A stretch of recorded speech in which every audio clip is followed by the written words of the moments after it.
সবার প্রত্যাশা যে একটু সংক্ষিপ্ত সময়ের মধ্যে বিচার কার্যটা শেষ হোক, আমরা সেটা করার ব্যবস্থা করছি।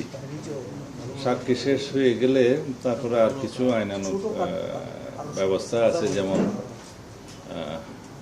আসামিকে সাক্ষ্য গ্রহণের পরে পড়ে শোনাতে হয় সেই দোষী কি দোষ নেই, এই সমস্ত বিষয় আছে।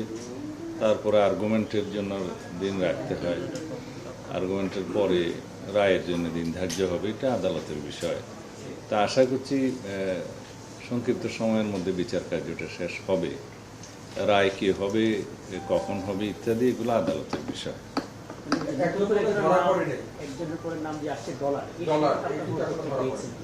না, আমার কাছে এই সমস্ত তথ্য নাই।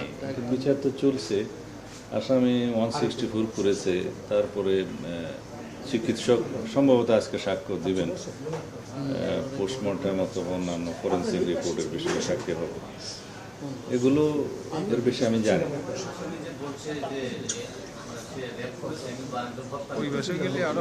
আদালতে বলেছে কিনা আমি জানি না। আর আদালত সম্ভবত একটা নির্দেশনা দিয়েছে যে আদালতের অনুমতি ছাড়া যেন বাইরের কারোর সাথে কোনো কথা না বলে, সেটা পুলিশকে নির্দেশনা দিয়েছে।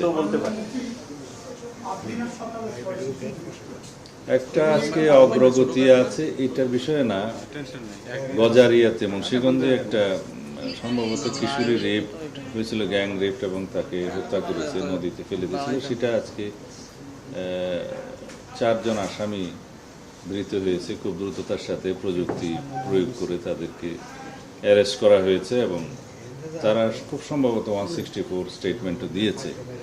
এগুলো আমাদের অগ্রগতি।